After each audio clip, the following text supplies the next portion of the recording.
Nanganak ako sa first child ko. Ang sarap sa pakiramdam.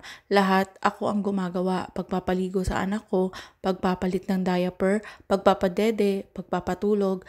Ayoko kumuha ng katulong dahil gusto kong maramdaman ang pagiging ina. After 2 years, nadagdagan ang anak ko, second child ko. Naglalakad na si first child. May karga-karga naman ako na newborn. Nasa tabi ko ang biyanan ko. Minsan, siya ang nagbabantay sa anak ko. Minsan, ako lang talaga. Medyo nakakapagod, lalo na kung umiiyak yung isa at matutulog yung isa. After 3 years, nadagdagan uli ang anak ko, third child ko. Yung isa mag 5 years old, 3 years old, at ito, newborn uli. Ramdam ko na yung pagod.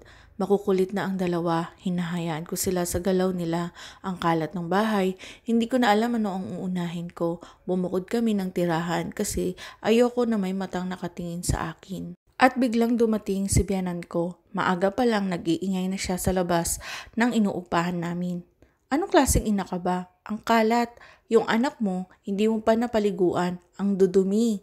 Hindi alam ng biyanan ko, kakatapos ko lang naman paliguan ang newborn ko. Ang dalawa kong anak naman, pinalaro ko muna sa labas namin bago ko sila paliguan para makatulog after maligo, makabawi sa pagod nila kakalaro. Pero si biyanan ko, kinuha ang dalawa kong anak at pinapasok sa loob ng bahay. Sinabihan ako, ito ba ang matinong nanay? Hinahayaan ang anak sa labas, sobrang pabaya mo naman. Bigla akong naiyak. Sabi ko, Nay, hindi ko po pinapabayaan ang mga anak ko. Hinayaan ko lang muna sila maglaro para mamaya makapagpahinga sila galing sa laro sa labas. Sumagot ang biyanan ko, Naku, hindi tama yan. Hinahayaan mo sa labas ang anak mo?